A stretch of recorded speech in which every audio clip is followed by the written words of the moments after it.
Okay, are we ready to begin? It's got the high sign. Well, good morning and welcome to the Johns Island Presbyterian Church. Let me do it again. Good morning. Good morning. There you go. I interrupted you. Well, who am I and why am I standing in front of you? Because that lady right there, my mom, Nancy Ritchie. Born and raised here in Johns Island. This church raised me. This island raised me. These ladies sitting here raised me. And I can tell you, if we got in trouble, they were the first ones to get a hold of us, then get us to our parents. But I'm very proud to be here this morning. I'm going to tell you a little more about the program. And I'm very proud also to be your sheriff here in Charleston County. So, again, having such a foundation that I had from this church helped me along my 40-plus years in this particular career field, helped me build the ethics that I have and the morals I have. And it's from some of these people sitting right here. So thank you for having me and allowing me I've been told I'm a moderator, but I think I'm just going to be sitting here listening to some great stories. And I already told them if they get stuck, we'll tase them and we'll move them on a little bit. I may have access to that. But anyway, as part of our nation's 250-year celebration, we are celebrating our church history as well. Again, as someone who grew up in this church, I can tell you firsthand of the importance of our church family and the role it played in my spiritual growth. This morning, you can hear from these ladies seated over here to my right with me about their many years of being part of this historic church, and as they chat and share some of the secrets of the pews. That's what I hear they're calling this. I guess if these pews could talk, a lot would be said, for sure. And I'll tell you, this group of ladies have a very long and historical ties with history and lineage to this church, some going back as far as 318 years. We far outdate the 250-year celebration that we have coming on right now. And ladies, again, all of you have played such an important part in my life, and I look forward to hearing from each of you today. I'm going to ask each of you to introduce yourself, say a little bit about yourself and your family, and how long this connection has been with this church in this area. Ms. Alice, I'm going to start with you and work my way over.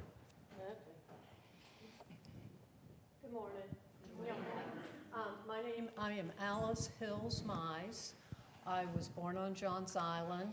I have lived here all my life. This is my church. I grew up here. I sat right back there. Most of our family sat on this side. I have a cousin, Connie Townsend Brady, and her husband, John. Connie came to church here and sitting in her original pew. Of course, now she's down at Rockville Pres. But my parents, and I have 4 brothers. I have one brother that's in his family that still attend here. The other boys had to go with their wives, whoever they married, where they took them. And my grandparents and several other aunts and uncles, and they're all buried back here. But all my years growing up, from Bible school, youth group, which was often joined with the Episcopal Church, because back then we had very small youth groups. I have a dear friend, Lee Glover, right here. Lee's from the island. He came from the Episcopal side, but we joined their church and did many ventures together, went on hay rides, went to Camp St. Christopher. We went to Bonnie Doon with Rockville Pres. I also went down to St. Philip's and St. Michael's. Your parents just sent you wherever there were other youth. So I have many memories of doing all different things here, and especially of when we had our Bible school, because Bible school was so different back then. We have wonderful teachers who made everything from scratch and made their lessons. All the parents started their own, they made all the food for us. They participated. We didn't have stickers and movies. It was all hands-on. But every day of Bible school, we gathered right here and we sang together. And we ended our day, each day, in the end of the week. And to me, that was a very special part of the church. And as Nancy Ritchie was my first Sunday school teacher. And we started with catechism, which I did bring today. I still have it. And the first question is, who is God? Glad you remember. But I was with her for many years, and then later, the youth, the choir was back here. All of this was revised in the 90s. So the choir, all the young people sat back here. And then this was revised in the 90s. And my children, my son and his wife, they still now Zoom after COVID from Somerville. And my daughter and granddaughter are still members here, but they live in Beaufort right now. But I'm still here, so. Well, thank you, Miss Alice. Pass it on. She got our chat going well. Thank you. So go ahead. Well, I am Nancy Ann Hayes Ritchie. I'm a newbie here. I do not have this long heritage like these people do, because my family came from the Spartanburg, Newberry area of the state. So, as I told y'all the other Sunday, I'm a come-here. I'm not a been-here. Most of you out there are come-heres, and we welcome you. But we hope today will give you a little glimpse into what these ladies who have this long, long connection to Johns Island Presbyterian can tell you. I'm going to feed off of them if they say something good, because I don't have those same kind of stories. But I did teach Sunday school here for many years, even before I was married. But I came here as a teenager because of youth fellowship.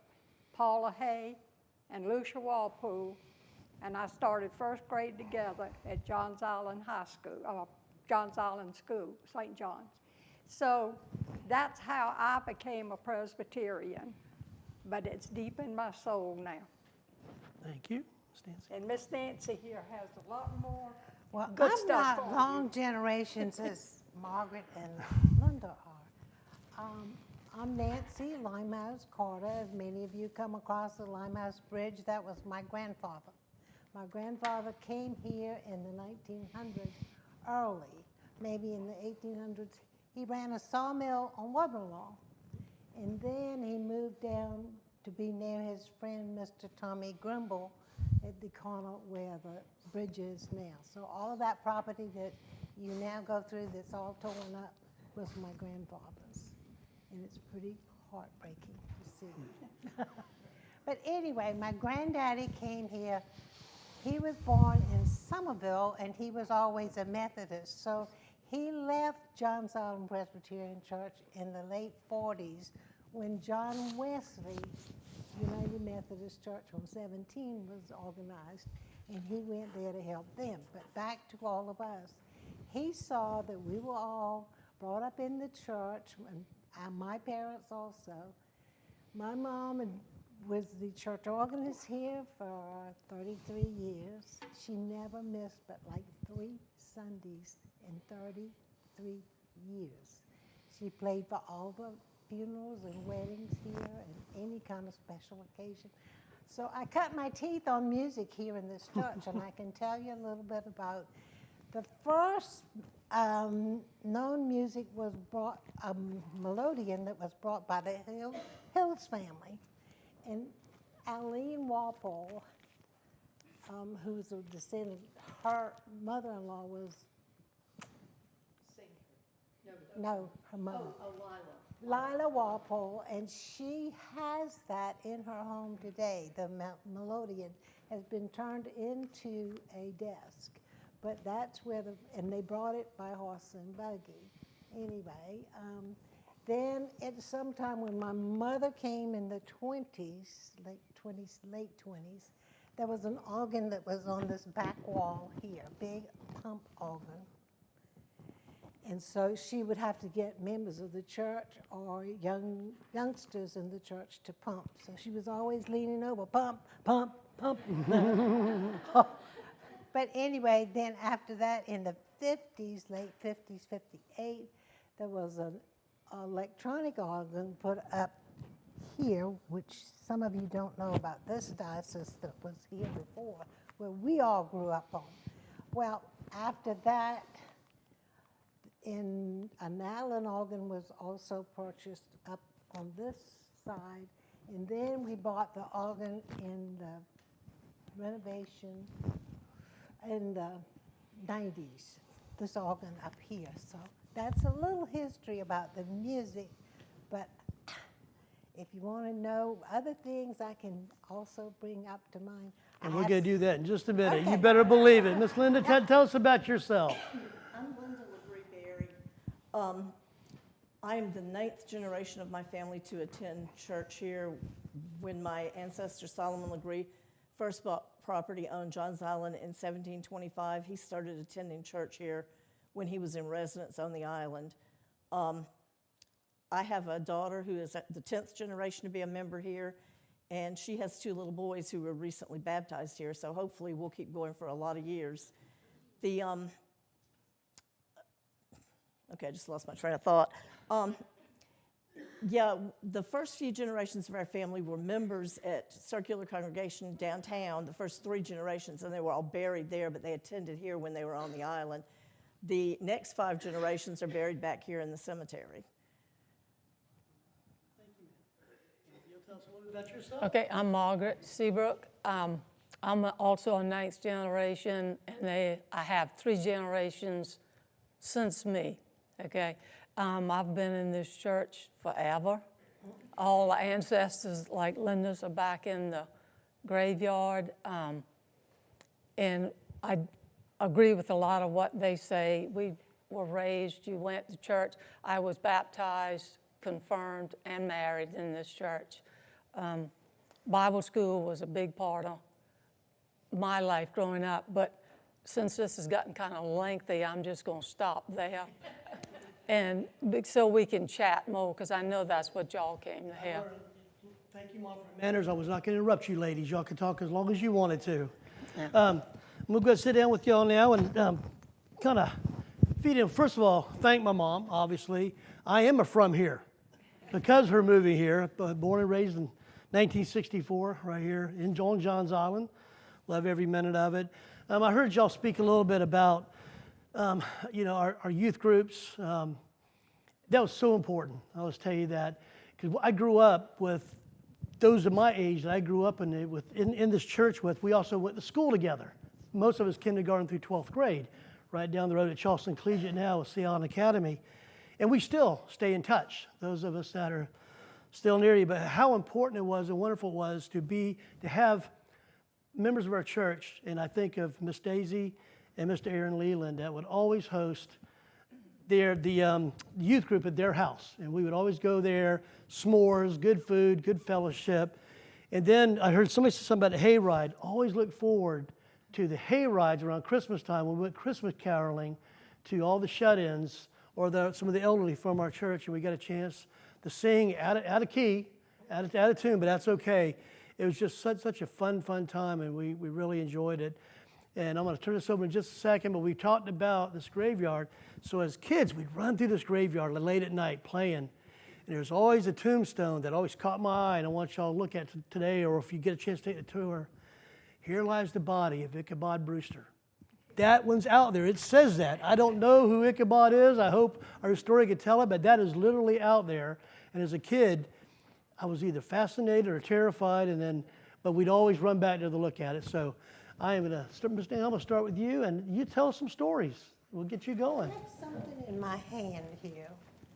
This is a letter that my sister had in her possession. I don't want to take it out because it was dated in 1907. My grandmother came to Johns Island to teach school at Belvedere School. There were always one-room schools in the vicinity of where the people lived. And she came to teach school and later married my grandfather. But anyway, in this letter, she writes to her dearest friend. I don't know who her friend is, but she speaks of traveling, and I hope you all will get this. They travel from the Limehouse Bridge to here to a Mr. George Brown's funeral.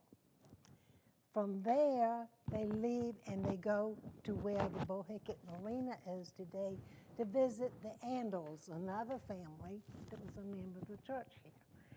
They left at 4 o'clock to get back home before dark, horse and buggy. Can you imagine? It's all right here. It's so fascinating. But anyway, on the way back, a storm came up, and the horse lost its way because it could not see. They couldn't see. They were drenched, and they had to go find help from a light, and it's written in the letter, from a Negro family. And they helped them out of the ditch and get back on the road, and they got back home safely. So I'm just bringing that up as a mode of transportation back then. They traveled in a day's time to come here to a funeral service, apparently, from the letter, and go visit their bereaved, spend time with the bereavement, and then come back, get lost, and get back home. But it is just very special that I've just recently found this and can share it with you, that they came here. So it's very interesting that all of this, that we can come and talk about it, because as a kid, I grew up here and remember the winters being so cold, and what you asked for Christmas was a new pair of boots and a coat. Because to come to Sunday school, you had to be warm. It was cold in this place.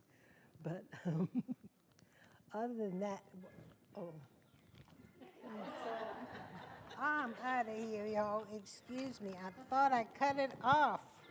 I'll tell you what, while you're looking for your phone. Go to somebody else. You share some with us, because I'm thinking, as far back as your family goes, there's got to be, even if it's not in writing, there's got to be stories that were told and passed down. I don't remember a lot of old stories, but like Nancy, my grandmother came here. She came from Chester, South Carolina, as a school teacher. And when she stepped off the boat, she came by boat onto the island and docked at our property off of River Road. And my grandfather was the first person she saw. And then 2 years later, they were married. But when I got married in 1980, Legree Walpole walked up to my husband before he came in the church and said, do you know why she's marrying you? And Eddie was like, well, I assume because she loves me. And Legree said, well, yeah, but we have to marry off the island every other generation to keep down insanity. Well, Eddie laughed at it now, but he says that after nearly 50 years here, it's not that funny anymore. I don't know, we got some good laughs coming from it, and that was pretty good. But yeah, it was, my grandparents were very involved in the church. I know that my father was a deacon, and he was the church treasurer in the 60s and 70s.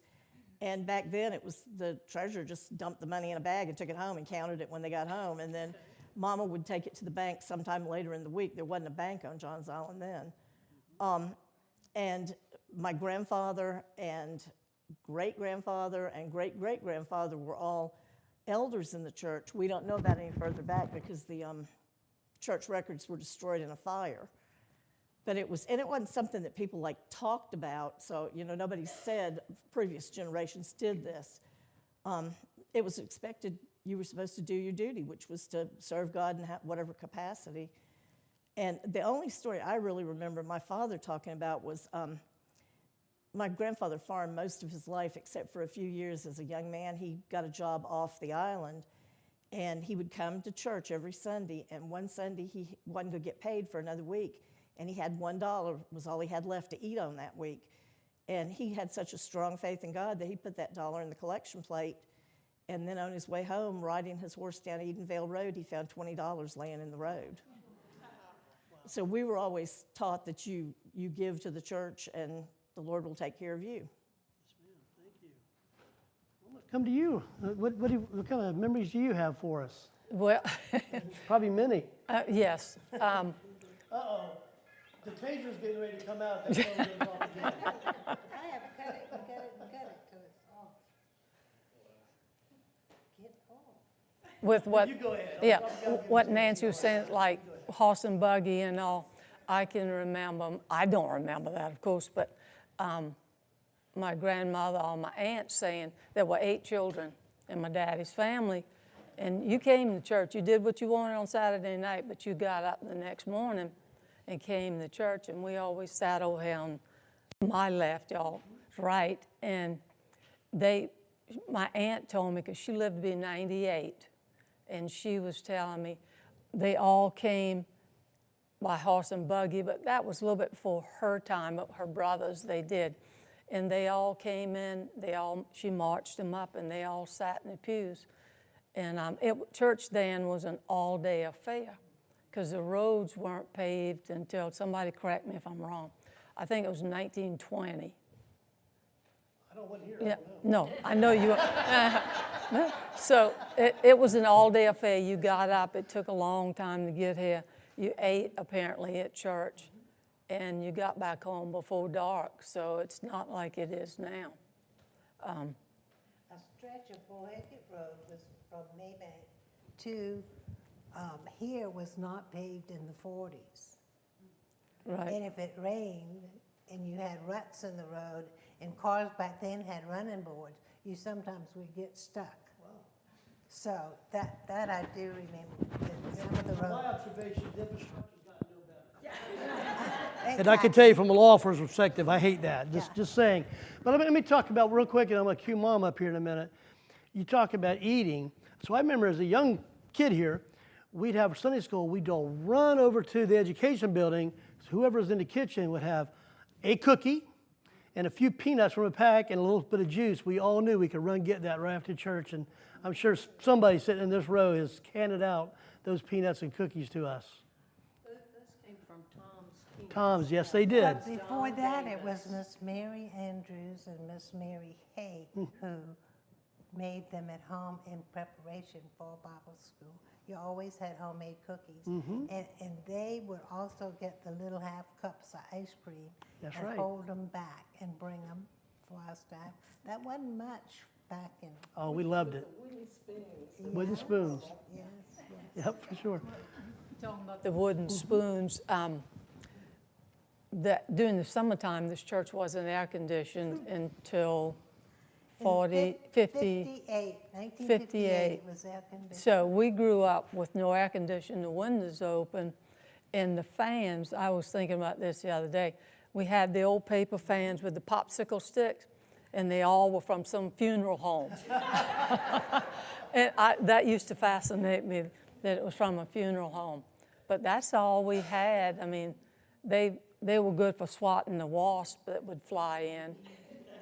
Or the little lizards that would come in the window, we'd push them Are you back sure up. they came in the window, or did we bring them in A here? little bit of both. Yeah, we brought them in. Church mice.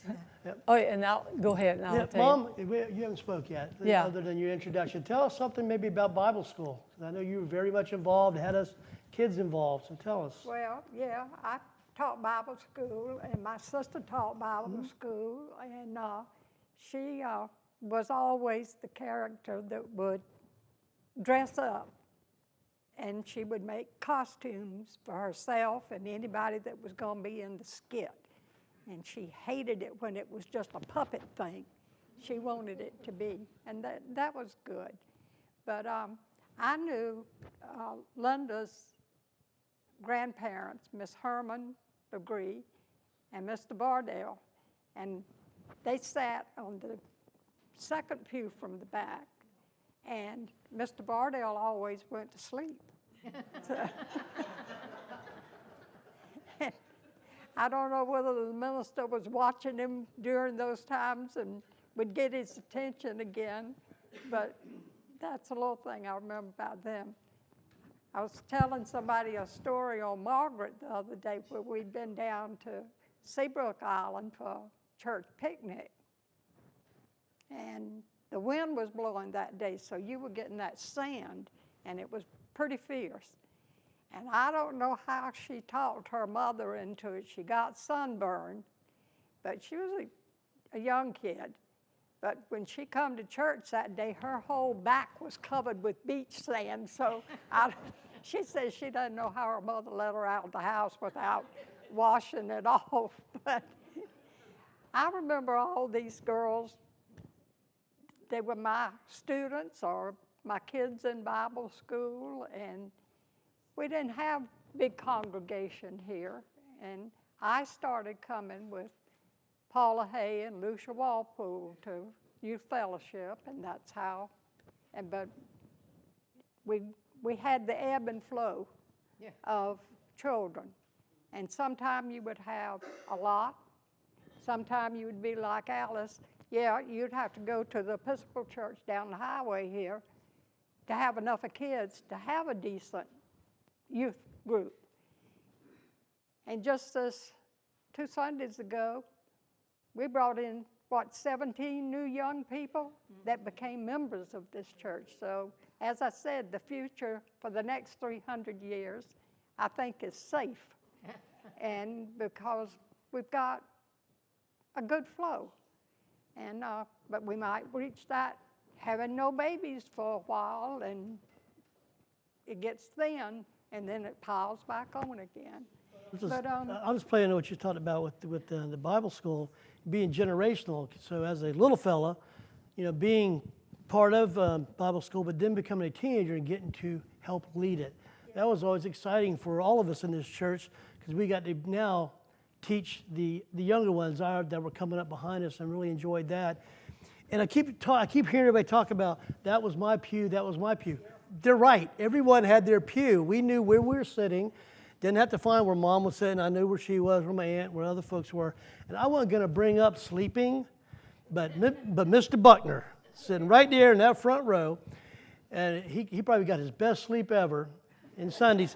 But I always gave him a pass, because he would call our football games on Friday night. He'd call our games. I said, he must have just been tired from watching the Sun Devils win all the time. So, well, thank you. Tell somebody, I want to move back to you, or whoever wants to jump in again, because I think everyone's had an opportunity, but who's got something for us? I want Okay, to go back great. to falling asleep. I don't know what it is with this church, with the older generation, but halfway up that aisle, there was Mr. Wallace.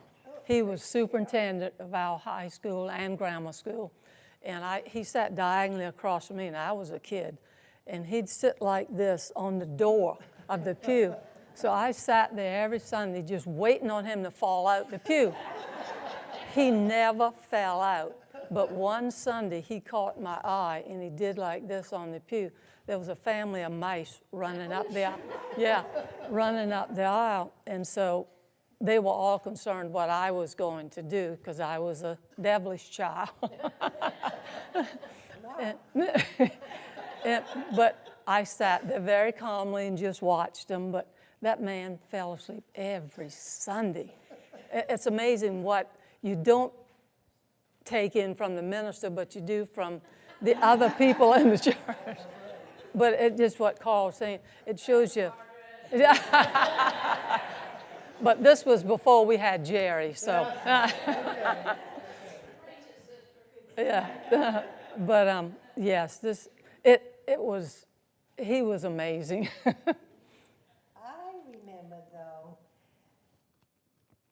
The government of this church was elders, and then it was deacons. And those deacons were revered a little bit higher than the elders were.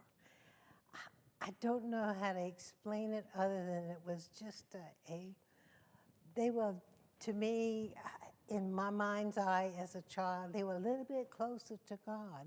So when it came time for me to do the confirmation class and go through all of that with my cousins and friends and things, we met upstairs in this little room at the end of the hall, and I thought I was meeting men from the Bible. Honestly, that's the respect you had for those men who served on the board. I remember being terrified to answer the simple questions of who is God and what do you do about God? And all I remember is getting out is to enjoy God and glorify Him forever. I remember getting those few words out to those men, but they were men you just looked up to. It was just Somebody see if you can turn this thing off. I am trying. I hope we can edit that out. Well, while she's doing that again, let's talk about some of the special events we had. I remember Halloween. We would bring all the kids here. We'd have Halloween set up out there. I remember Mr. Hay always dressed up like a dog. He had his dog out costume. So tell us about that a little bit, if you remember.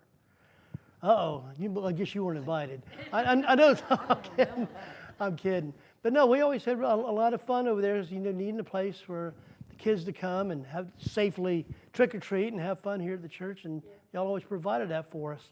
The same with our Christmas programs. Anybody want to speak on any of those? They act like they don't remember those. I see that. I remember one Christmas when Fielding Russell was the minister here, they built a stage out in front. That was back when the pulpit came further forward and the choir was behind it. And he had a parachute from World War II that he was using as a curtain. And there was somebody up here and somebody up here with a rope that raised and lowered the parachute as the curtain. And we did a little Christmas play on the stage. Do you remember that, Alice? But I do remember when we always had the manger scene and the shepherds and all of our children, and we all made the costumes. That was a lot of fun. We're still using the same manger Yeah. for baby Jesus that he uses when I was a child. And I might say that I'm the oldest one out of all of these up here. I just celebrated my 85th birthday. So, yeah, we're still using the same cradle for baby Jesus. Well, Margaret had an aunt, two aunts, that sat in the back pew. He's probably going to flush it for you. But I'm talking about Miss Ada, and Miss Greggy, and did Bonnie Hills was one of them that sat in the back pew back there. Nancy's husband is the one back there with them. Yeah, he was in the pew in front of them. But those three ladies, Well, he egged them on, and they always, they were lifelong friends. And let's go back to St. John's High School. They went to church here, and then they went to St. John's High School together, and then some of them went to Winthrop College together. So they all came back here, and Miss Bonnie came in. She married Mr. Walter Hill, so she was a little much of a come here. But then, as they widowed, they would sit in the back of the church, and my husband, who was a come here from 1960, he sat back there. And they were just delightful little ladies, and he could egg them to do anything. And they were always very, very well dressed with manicures and their hair. Oh, yeah, And perfect. we sat right in front of them when my daughter was little, and I swear they ruined her.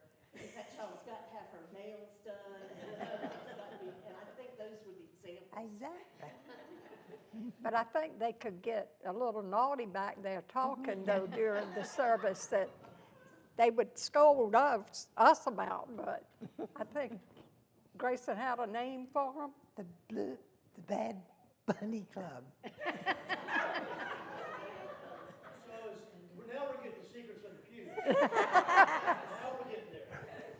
So, but Yeah.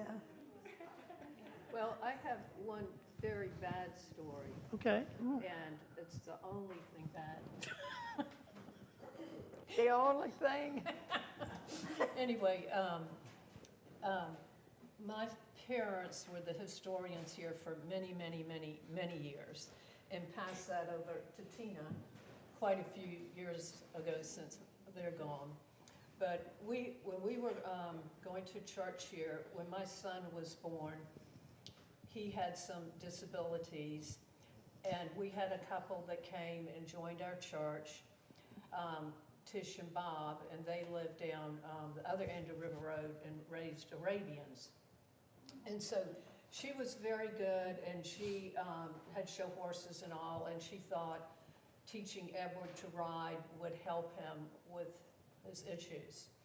And so we would always go down there to ride. So over the years, we became very good friends, and a hurricane came along, and I can't remember which one it was, but anyway, their home and farm was destroyed. And we had gone back to, our Sunday school class was with Skip Rooms, and we always met back here, and we had a nice group. And so after their home was ruined, our Sunday school class went down, and we finished taking down the house. They had bought a mobile home and put down there. And in the meantime, Bob, her husband, had died. And so, so at the end of the day, my friend Tish and my son Edward and myself, we went in the back door of the trailer, and she told Edward to climb up on the washer and get the box. And Edward said, yes, ma'am. And he climbed up on the washer to get the box. And he goes, well, she said something about it was Bob's. And he said, no, you're wrong. This was, they had a son named Robert. And it goes, this is Mr. Robert Ward. It belongs to their son Robert, not Bob. He didn't understand. I guess Edward was 8 or something. I don't remember. But anyway, she goes, yes, Edward, it's Bob. Hand it here. And after a little coaxing, he handed the box to Tish. Well, it turns out Bob was in the box. And I didn't know it either. So anyway, later that day, we finished up and all, and our choir used to meet on Saturday evenings. And they finished up at sunset. Well, Tish was very little. She always wore a cowboy hat and her boots. So when I was with her, I did the same. So later that day, I'd taken my child home. And she goes, we're going to the church, grab a shovel. I said, okay, what we could do? And she goes, we're going to bury Bob. And I said, well, okay. I didn't know, I was listening to what my elder told me. And so when we drove up, they were still singing. So we had to wait outside till it got dark. And then we drove around. Right over there, we buried Bob. And we put a little shrub on top, and we said our little prayer, and we went on home. And a little later, I was talking to Daddy, and I said, just in general conversation, I didn't know any better. I said, Daddy, I told Daddy what we did, and he goes, you just can't go in the graveyard and bury somebody. So things have changed a little bit since then. And Bob is now in a proper grave with Tish, who passed along too. I'm glad to hear that, 'cause I think the statute of limitations were good. Yeah. I was my ears for a minute, not sure where we're going. Or what I didn't want to know. Getting more secrets of the pews. I just didn't want to hear all that. So, anyone else have anything right that you can think of? Yeah, Okay. talking about music with Nancy. Yeah. Congregational meetings used to really be awful. And because then everything was paper ballot. It wasn't acclamation, showing hands, anything. They wrote it down, and so we'd have the meeting and you'd vote for the elders or whichever you were voting on. And then while they counted all of these in the back, we sat there and we sang hymns. I think I have memorized the words of every hymn in that book because we sat there forever, and this was every time we had a meeting. So music was a very big part of this church, and I do enjoy the music. I don't sing, but I enjoy the music. I will say that I found a letter from, we haven't mentioned any of the Hay families. The Hay families were very strong in this church. And Mr. Dan Hay passed away suddenly, and my mom played for his service. And Miss Lyd, who always sat in this very first pew, she called it, she was sitting high in the synagogue. Miss Lyd had written my mother a thank you note, and it was so sweet and endearing that she had had people ask her who played that organ so well and who was doing that. And Music C we just take it for granted, but it is a vital part of our lives, even in the backside of our minds. It's so important. But yeah. You're right about the organ, but I can remember growing up the bells. When they finally introduced the handbells, that was always something very special. Do y'all remember when that all came about? I remember when it did, because I joined it once, and I can't play bells, but they let me stay a year. They said just shake this number, right? Yeah, but if Number you bell. put your finger in it, hold it to the bell, it makes no sound. So I think that's how I got through. But, I remember when we used to have dinners, sometimes after church on Sunday, but sometimes at night. Like if there was a missionary in town to speak, and we would have a dinner at night, and the missionaries would lay out all the stuff from whatever country they were in. We always had fun with that. and having the minister, if we had a visiting minister, having them over for dinner on Sunday afternoons, yes, yes. But missionaries were a big part of this church. Yeah. It seems like, I don't know, we had quite a few stay with us, my parents did, and it seems like they were always from Africa. And I got very intrigued with that, and I always thought one day I'd be a missionary, but I failed that miserably.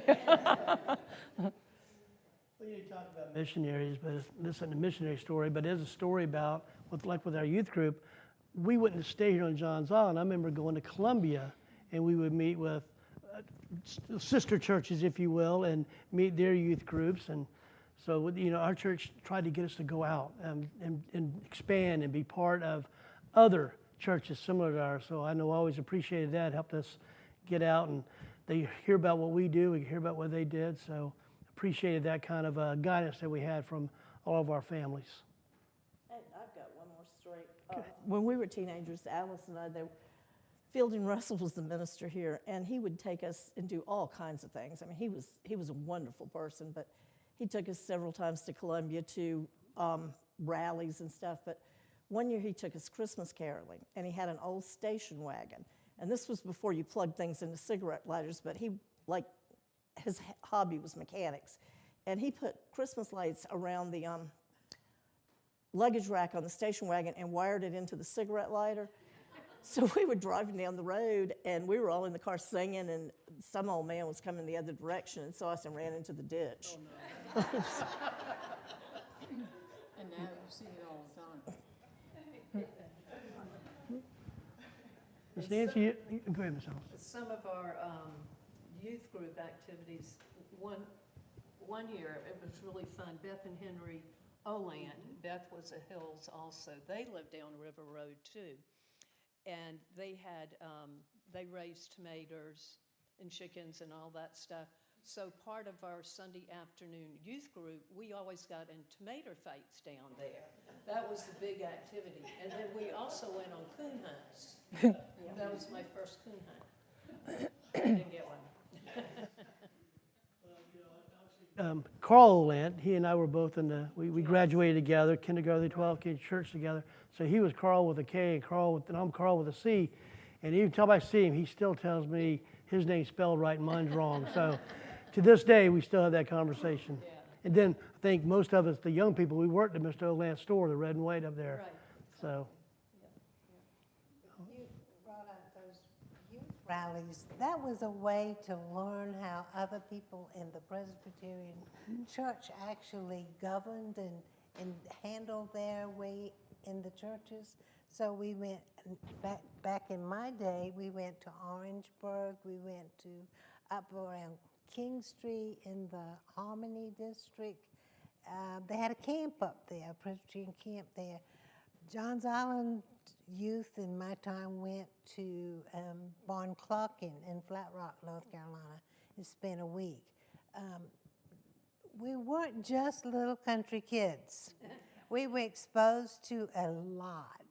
And I do thank the Lord in this church for that opportunity that we all had. I wrote my senior thesis paper in high school on Carl Sandburg because I was able to visit his home from camp at Barn Cluckin in Flat Rock, North Carolina. So it's just how our lives can be intertwined through the years and examples from, our past. And it's so important that we do. I was so delighted with those young people that joined the church just recently. That was such a thrill to see all of them. And it's a blessing to us that we can be examples to them. So. It's interesting, our age, my group, because Nancy's a little bit ahead of me, we went to Camp Harmony in Greeleyville. It's in the sticks. I mean, it's in the middle of nowhere. And there was a big watermelon field. So one night the boys decided they would all go get watermelons and brought them back. So they got in trouble for that. But you went to a different camp, and I think all of y'all did too. Alice and I went to Bonnie Doon. See, that was after us. And I don't know about Alice. Nancy and you were already too old for that. We didn't go to camp. See, We didn't go to camp. We went to Isle of Palms as a Yeah. youth group, and that was special. I can remember that. Oh, you went to Seabrook, to the Yeah. Morowitz house. Yeah, But- we did that. But Camp Harmony, Connie, you were there with me at the same time. And I, go ahead. No, you go ahead. There's something on your mind. You get ready to talk. No, Yeah, I'm sorry. I was just going to say, just talking about these pews, we've kind of, Ernie Gray was minister here, was a great minister, and he said you go down rabbit trails a lot of times. He taught us on the Gospels one time, and we could get off onto such things, and he'd say, okay, we got to get back out on the rabbit trail and come back to what we're supposed to be studying. But he was here when this big remodel was done in here, or not really remodel, putting it back like it was. That was when we took the choir up and came back. But Ernie would say that he would come into this sanctuary when nobody else was around and just sit here in the quiet. And he would ask, are we doing it right? And he said, I could feel the presence of the past. So when I was doing the bread for communion every month, I'd come in here and it'd be dead quiet. That's a special thing in this particular sanctuary. And if you ever have that opportunity, there's not another sound. It's your footsteps, and you can sit in a pew and you can feel it. You can really feel the years in this place. And I'd love to have some of the stories from the first ones that were here. They would be super. But when you leave today, let your hand lay on the doors as you walk out. It's a special feeling that you can get. And we hope that you have enjoyed this today. I know that Tina is over here ready to do a tour of the sanctuary and the cemetery for any of you that want to stay for that. I think we've about I concluded just want to say one little quick Go ahead, Miss thing. Nancy, of course. We still have time. You go right As ahead. we sit here, I got I sit down and I look at this floor. My husband was in the lumber business, so I became to love lumber and what it means. But do you realize that until 1883, that's where the sanctuary stopped, right here, right in front of our feet, went up. And then they added this on to the back. And it was just this still little square building that was here. And then in the 20s, late 20s, they added the annex onto the back. But to think what we're doing now is moving forward with building, but just think in those days, they also added the balcony and this back steps. That was a lot to do. in that time with the material and tools and ability to get it all here, plus to mill it in the beginning, but that is where the building stopped. So The craftsmanship and how long they've lasted. When I was a little kid, sitting in the pews, just fascinated about how what they use to connect everything, and the different pins and things they use to keep it together, and they're still together. Probably survived many hurricanes. I mean, I remember Hugo actually and it didn't bother. coming down here and seeing all the damage around, but the church stood tall. Everything was still strong here. Thank you, ladies, very, very much. Let's give them a big round of applause, please.